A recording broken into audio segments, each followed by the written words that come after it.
Good morning dear student. میں آج درجہ 8 میں چیپٹر نمبر 1 عورتوں کے درجہ کے بارے میں پڑھانے جا رہا ہوں. جیسا کہ ہم اپنے معاشرے میں دیکھتے ہیں، زمانہ قدیم سے زمانہ جدید تک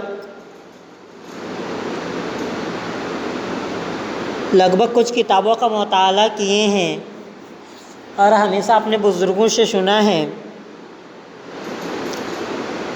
کہ اپنے معاشرہ میں، اپنے سماج میں، اپنے وطن میں، اپنے ممالک یا غیر ممالک میں عورتوں کا کیا درجہ رہا ہے اور عورتوں کے ساتھ کتنی زیادتی ہوئی اور کس طرح انہیں عزت ملی. تو آج ان کے درجہ کے بارے میں ہم جانتے ہیں کہ آج کا معاشرہ میں عورتوں کا درجہ کیا ہے. اس کے مصنف ہیں اسماعیل الطاف حسین حالی.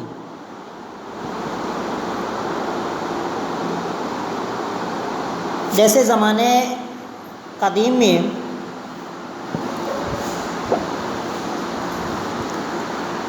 عورتوں کے ساتھ بہت سارا زیادتی ہوتا تھا. جیسے کوئی انسان، کوئی آدمی انتقال کر جاتا، اس کے ساتھ اس کی عورتوں کو بھی اسی پچاٹی پہ، اسی کھاٹ پہ زندہ یا تو دفنا دیا جاتا تھا، نہیں تو جلا دیا جاتا تھا. میں مختصر سے بیان کروں گا. لیکن جب زمانہ محمد صلی اللہ علیہ وسلم کا آیا تو انہوں نے اس کی بغاوت کی اور کہا کہ اب محمد جنم لے لیا ہے، اس دنیا کے رہبر بن کے آ گیا ہے، اپنا کوئی عورتوں کے ساتھ زیادتی کرے گا نہیں، کوئی عورتوں کو منحوس سمجھے گا نہیں، لڑکیوں کو زندہ دفنایا جائے گا. انہوں نے کیا کیا؟ ماں کو اتنا اونچا درجہ دے دیا، اتنا اونچا درجہ دے دیا، کوئی چاہ کر اس درجے کی، اس مقام، اس دہلیز تک نہیں پہنچ سکتا ہے. سب کچھ، سارا اختیار ایک عورت کو، اپنے مرد ایک بچی کو اپنے ماں کے لیے دے دیا.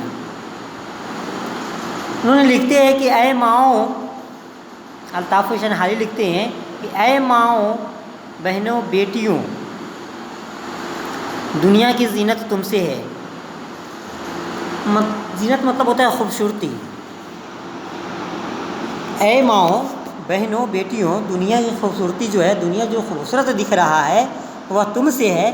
شاید اگر تم نہیں ہوتی تو یہ دنیا خوبصورت نہیں دکھتا. پھر لکھتے ہیں ملکوں کی بستی ہو تمہیں، قوموں کی عزت تم سے ہے. مطلب کیا ہے؟ اتنا جو تعداد بڑھا، اتنا ملک جو بنا، یہ ملک تمہیں سے بستی ہے، اور اس قوموں کو اگر عزت ملتی ہے تو وہ تمہیں سے. اگر ایک عورت اگر بچے کو جنم نہیں دیتے، کیا وہ بچہ کبھی عزت پائے گا؟ جب جنم لے گا ہی نہیں تو کھا کی عزت پائے گا، کیا عزت ملے گی اسے؟ وہی لکھتے ہیں کہ ملکوں کی بستی ہو تمہیں، قوموں کی عزت تم سے ہے. تم گھر کی ہو شہزادیاں، شہروں کی ہو آبادیاں. مطلب پھر لکھتے ہیں کہ تم گھر کی شہزادی ہو. اگر گھر میں بہت خوبصورت بنا لوں، بہت خوبصورت بنا لوں، اگر اس گھر میں عورت نہیں ہے، ماں نہیں ہے، بہن نہیں ہے، بیٹی نہیں ہے، وہ گھر شمشان کی طرح لگتا ہے. وہ گھر شمشان لگتا ہے، قبرستان کی طرح لگتا ہے. لگتا ہے منحوسیت چھا گیا ہے اس گھر میں، اس گھر میں کوئی ہے ہی نہیں. لیکن جیسا ہی اس گھر میں بیٹی جنم لیتی ہیں، عورت ہوتی ہیں، ماں ہوتی ہیں، بہن ہوتی ہیں، وہ گھر کی خوبصورتی بڑھ جاتا ہے، وہ گھر میں چار چاند لگ جاتا ہے۔ اس لیے لکھتے ہیں کہ گھر کی تم ہو شہزادیاں، شہروں کی ہوں آبادیاں۔ اور اتنی آبادی، اتنی خوبصورت جہاں، وہ سب تمہیں سے ہے۔ غمگین دلوں کی شادیاں، دکھ سکھ میں راحت تم سے ہے۔ پھر لکھتے ہیں کہ غمگین دلوں کی شادیاں مطلب کیا ہے، کوئی انسان بہت تھک کر آتا ہے اور آ کر کے اپنے گھر میں سوچتا ہے کچھ آرام کر لے، کیا اگر اس کے گھر میں عورتیں نہیں ہوں گی، چھوٹے بچی یا لڑکیاں شہزادیاں نہیں ہوں گی، ماں بہنیں نہیں ہوں گی، تو کیا ہوگا؟ وہ بالکل اور تنہائی اتنا ڈسنے لگے گا، اتنا کاٹنے لگے گا، جیسے لگے گا کہ ارے یار دن میں تو میں نے اتنا محنت کیا ہی ہوں، ہے نا، بدن چور چور ہے محنت سے، اور اس گھر میں بھی کوئی نہیں، یا تو وہ آتم ہتیا کر لے گا، یا تو پھانسی لگا لے گا، یا پھر سوچے گا زندگی میں جینے سے بہتر ہے کہ چلو کوئی دوسری راستہ اختیار کر لے، وہ مر جائے گا۔ لیکن جیسے ہی وہ تھک کر اپنے گھر میں آتا ہے، اپنے بیٹیوں سے ملتا ہے، اپنے بیوی سے ملتا ہے، اپنی ماں کے چہروں کو دیکھتا ہے، اس کی ساری تھکان دور ہو جاتی ہیں، وہ خوشی میں مبتلا ہو جاتا ہے۔ پھر کیا ہے کہ سکھ اور دکھ سب میں کیا ہے، وہی ساتھ ہے۔ تم ہو تو غربت ہے وطن، تم بن ہے ویرانہ چمن۔ پھر لکھتے ہیں کہ تم ہو تو غربت ہے وطن، اگر تم ہو تو اس وطن میں رزق ہے، روزی ہے، روٹی ہے، خوبصورتی ہے، اور تم سے اور تیرے بنا مطلب تمہارے بنا مطلب کیا ہے، یہ ویران ہے چمن۔ جیسے ریگستان کو آپ لوگ تو دیکھے ہی ہوں گے، اور نہیں دیکھیں گے تو سیریل اور ٹی وی میں تو ضرور دیکھے ہوں گے۔ تو سیریل اور ٹی وی میں ریگستان دیکھتے ہیں تو بالکل ویران ہے، وہاں نہ کوئی رہنے والا ہے، نہ کوئی پیڑ ہے، نہ کوئی پودے ہیں، بالکل ویران ہے۔ اسی طرح عورتوں کے بنا یہ گھر ویران ہے، اس جہاں ویران ہے، یہ دنیا ویران ہے۔ چمن کہا گیا ہے اس دنیا کو، تو یہ دنیا جو ہے ویران ہے عورتوں کے بنا۔ ہو دیس یا پردیس، جینے کی تلاوت تم سے ہے۔ مطلب تم دیس میں ہو یا پردیس میں، اپنے وطن ہو یا غیر وطن میں، یہ فرق نہیں پڑتا ہے، دنیا کی کسی کونے میں ہو۔ لیکن کیا کرتا ہے کہ انسان تکنے کے بعد، کام سے آنے کے بعد اسی عورتوں سے بات کرتا ہے، اپنے ماں بیٹی اور بہنوں سے بات کرتا ہے، اور ساری تکلیف بھول کر کے وہ اپنے چہروں پہ مسکان لاتا ہے بات کرنے کے بعد۔ پھر صبح ہوتی ہے، پھر شام ہوتا ہے۔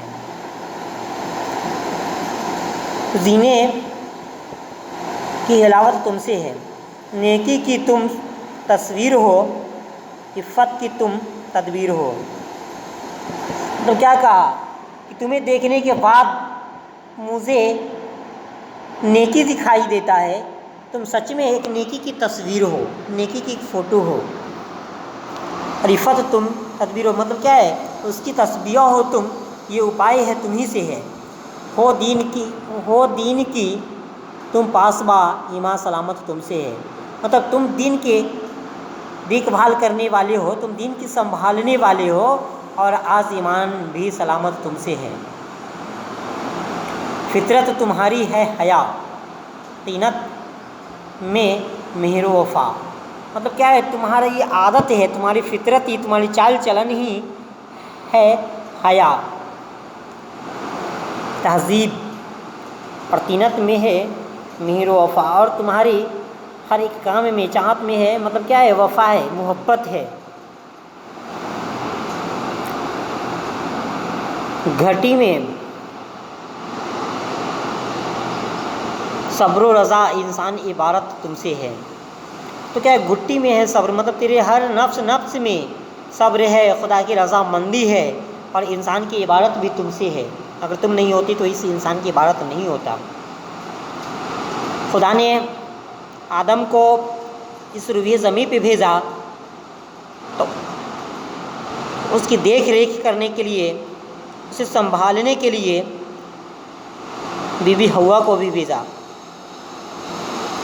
جنت بنائی، دوزخ بنائی، یہ جہاں بنایا اور سب کچھ بنا کر کے اختیار اولاد آدم کو کر دیا، مطلب آقائے نامودار مدینے کی تاجدار حضرت محمد صلی اللہ علیہ وسلم کو دے دیا گیا۔ اور تا قیامت تک بنایا دنیا کو خدا نے، اور اس کا مالک اپنے محبوب کو بنا دیا، اور محبوب کو بھی بنایا تو محبوب کو یہ کہہ کر بھیجا، اے محبوب، اگر میں نے مرد بنایا ہے تو عورت بھی بنائی ہے، اور عورتوں کے ساتھ ہر دور میں زیادتی ہوتا آیا ہے، جاؤ اور لوگوں سے کہہ دو کہ عورتوں کے ساتھ زیادتی نہیں ہوگا۔ جب نبی آئے تو وہ مقام پیدا کر دیا عورتوں کا، وہ مقام اتنا بالا کر دیا کہ دنیا کا ہر ایک فرزند احترام سے جھک گیا ہے ماں کے قدموں پہ، اور ہر سمت ہر وقت یہ کوشش کرتا ہے کہ ماں مجھ سے راضی رہے۔